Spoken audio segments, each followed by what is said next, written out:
Hi everybody, Bill 1911 here. Today I'm going to look at a little gun called the Walther PPK-S. It's a good quality gun. It has a couple of problems for me. It's got a bad habit or two. What do I mean by bad habit? Okay, well, the gun is physically very small, and unfortunately my hands are very large. Okay, so now I'm not all that large. I'm only 5 feet 8 inches tall, but I have these oversized monster mitts, unfortunately, or fortunately, because it does come in handy sometimes. But this gun has some issues that I'm going to take you through and show you where it's a problem for me. Okay. But the first thing we're going to do is we're going to verify that this gun has no ammunition in. So we're going to eject the magazine. Okay, make sure there's no bullets in the magazine. Now this gun does not have an exterior slide lock. So we're going to pull it back and look in the chamber, and when we're satisfied the chamber is empty, I'm going to put the magazine back in the gun and pull the slide back, and it will lock open that way. Okay, it will not lock open without the magazine being in it. Now you can put your finger in it and manipulate the little rod in there, but if you slip you're going to really clobber your finger, so don't do that. Don't try to stick your finger inside the action at any time, because if you do and that thing slips, it's gonna nail you. It's gonna come forward and bam, and it's gonna hurt like the dickens. It could break your finger. So one more time, we're gonna lock it open, spit the magazine back out, and I'm going to let you look in the chamber as well to verify that there's no bullets in the gun and in the magazine well. Okay, we've established the gun is empty. I'd like to warn you about this. Always keep ammunition out of the area where you're working on the gun.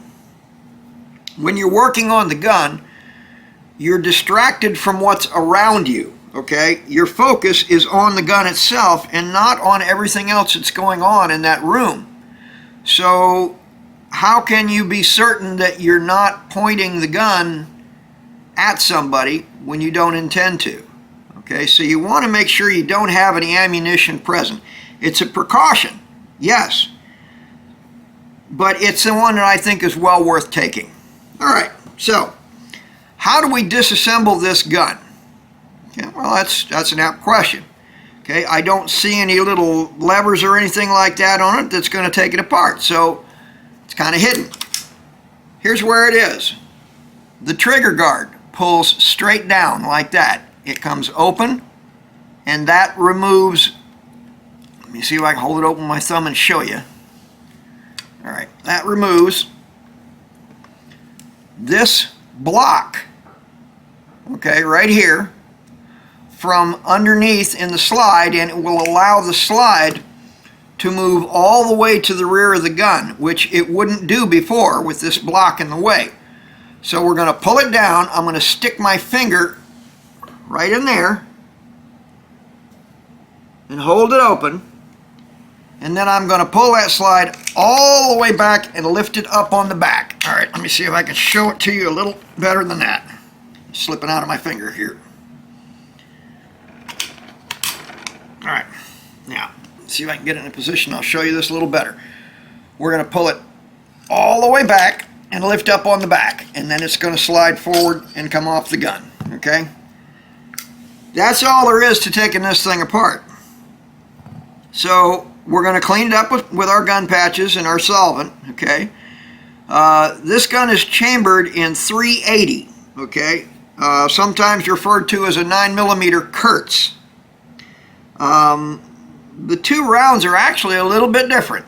Okay, not much, but a little bit. You can use the 9mm Kurtz in here. All right, so the recoil spring is a one-way spring. All right, I showed you in another video on an Astra Constable the same principle. This spring, okay, is extremely tight, also extremely dirty. So we're going to get all the garbage off of here real quick. Boy, it sure was dirty. All right, how do we clean a spring? Okay, it's a pretty easy procedure. Take your patch, fold it in half, stuff it through the windings, and then pull the ends together. This is going to have that patch all the way around the metal, okay? So we're just going to, at this point, we're going to crank it through like a screw, okay? Just like that. All the way off the end, and we're clean. And, yep, it had some pretty good garbage in there. So, when our patch gets dirty, we simply get another patch. There's no sense in wiping the grime back into the gun from a dirty patch. I'm also going to make sure I've got this barrel clean on the outside as well. Alright, so I'm simply wrapping the patch around it and getting all the garbage off of it. Alright, so we're going to get our gun solvent, our bore cleaner, and we're going to wet our patch. And we're going to make sure all the deposits are out of this gun, all of those powder deposits that are in it. Let's see what I've got to do this with. And there are some places you're going to have a hard time getting into, and that's when something like this cleaning brush is going to come in very, very handy to get that garbage out of there and get it all cleaned up. Okay? Some of these little grooves and things are kind of hard to get into. If you don't have a cleaning brush, you can take a sharpened object like the point of your pen and stick it in there and rub it back and forth. This works, okay? I wouldn't say it's the best way to do it, but it's a good way. It does work. You can get it pretty darn clean, all right? So we're going to get everything all cleaned up, all the foreign material out of the gun that we can get, okay? Don't forget to go down through your magazine well. Okay, because a lot of crap collects in that well. Okay, take that wet patch and just shove it right through and get it all cleaned up. All right, do the front and the back and both sides.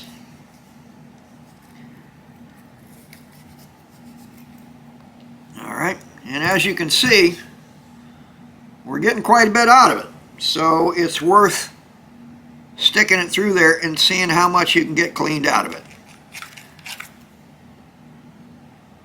Alright, I'm going to do the other side now.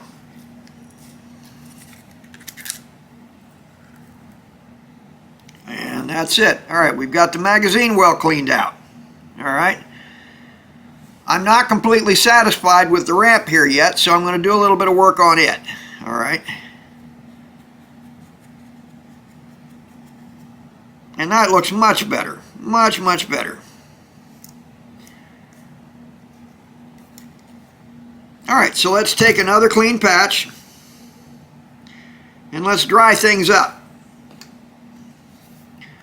Now remember, we haven't even addressed the bore of the gun yet. The only thing we're working on right now is the outside. Okay, we haven't really done anything inside the gun, inside the barrel yet.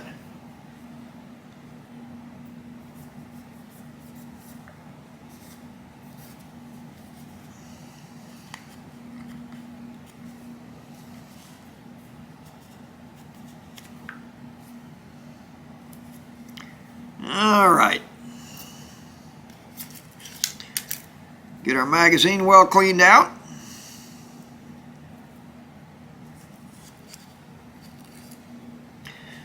Any place where you see that you can spot some dirt in there, try and get out everything you can. It is important to try and keep it as clean as possible. Here we go. Alright. Okay, so this gun, I might have already mentioned this, but I'm going to mention it again because it is worth mentioning. You can put the recoil spring back on the gun the wrong way. There is a right way and a wrong way. If it goes on easy and just slips on like that, you've got it the wrong way. It will not function properly if you install the spring backwards. So make certain that the tight end of the spring goes onto the barrel, okay? See how tight that is? It doesn't move easily, all right? But you've got to make sure that tight end goes on first. If it doesn't go on first, this gun will not cycle properly. You're going to have a problem with it. So, we're going to oil everything now, and then we're going to put it back together. No, we're not.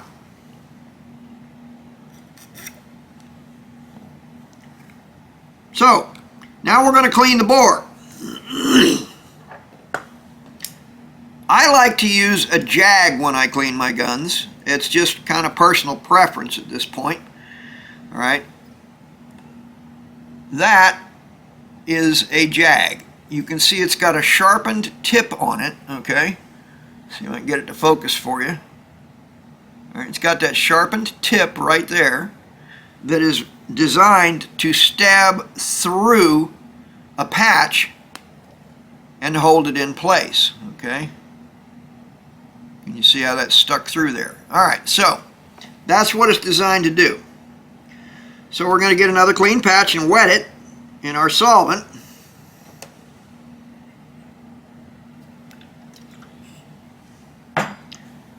We're going to install it on the point of our jag, and we're going to push it through our chamber. Now the jag is going to fit in that chamber very tightly with that patch. I mean, it's tight. You really got to push it to get it to go through. But it does do an excellent job of scraping any foreign material out of that barrel. So after you've run it through the first time, take that patch and turn it inside out and use the back side of the patch now. And swab it a second time. All right? And that's going to help get you pretty darn clean. Okay? After you've swabbed out your barrel like that, you're going to inspect it. So I'm going to show you a trick on how to do that. Now if you look down inside your barrel, you can see some. Okay, it's not totally dark in there, but what happens when I put that nice white patch behind it, okay, if I can get the angle right for you, it'll show off a lot brighter. Let me get, there we go, got light on it. You can see how you can see better that way. Dark and light. Okay, so you can use that as a reflector and look through your barrel, and that white patch will show you anything that's in that barrel very thoroughly. Okay, so the barrel looks pretty good, so we're going to install this clean white patch back on our jag, and we're going to push that dry patch through the barrel. Okay.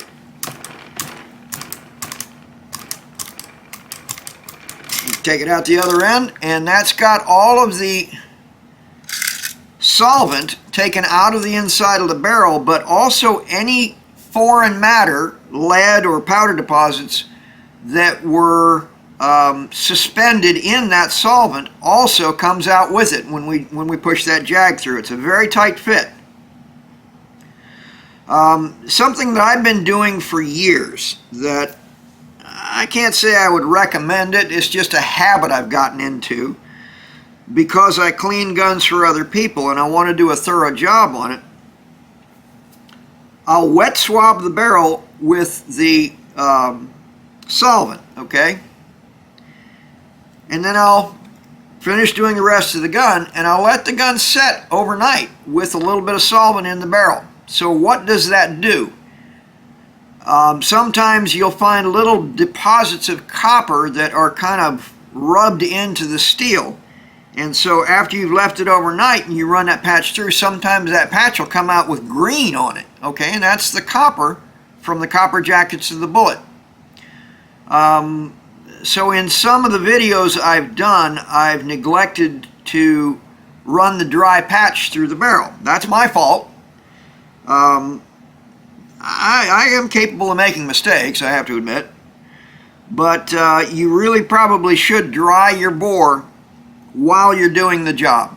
Okay, it's probably a good idea. So from here, now that we've cleaned the bore and we've dried the bore, we're going to get one more patch and we're going to oil the bore.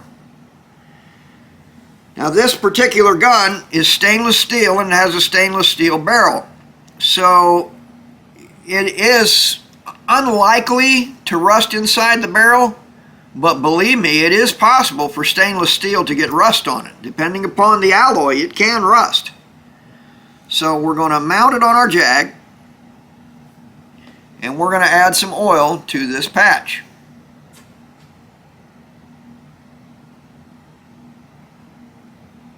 We're going to go all the way around, make sure all 360 degrees has oil on it, okay? And then we're going to stuff it through that barrel. And what that's going to do is put some oil in that barrel. Okay? And there we go. So take another patch and use it as your reflector and look through it. And the barrel should look very shiny inside now. Okay, and it does. That means you've got a little coat of oil on it. Alright? Well, we're going to oil the moving parts, and you'll see little places where you're going to need to put a little bit of oil here and there. Okay?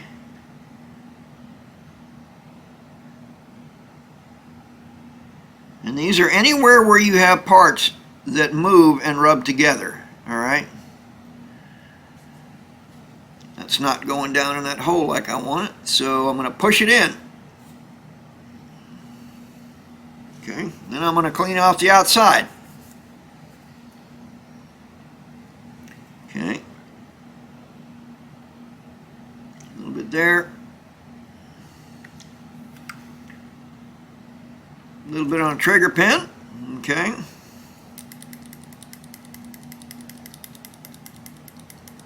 Okay, we'll work that a little bit. Okay. We're going to put a little drop down here on this hinge, because if this freezes, you'll never get the gun disassembled. Right on the hinge point where that trigger guard pulls down on this gun. Okay? Alright, so we're going to put the spring back on. Remember, tight end first. Okay? Then I'm going to add a couple more drops of oil to this barrel. Okay? And that's going to have that pretty thoroughly lubricated. So to put the slide back together, to put the whole thing back together, is the inverse operation of what we did before. We're going to pull that trigger guard down and hold it.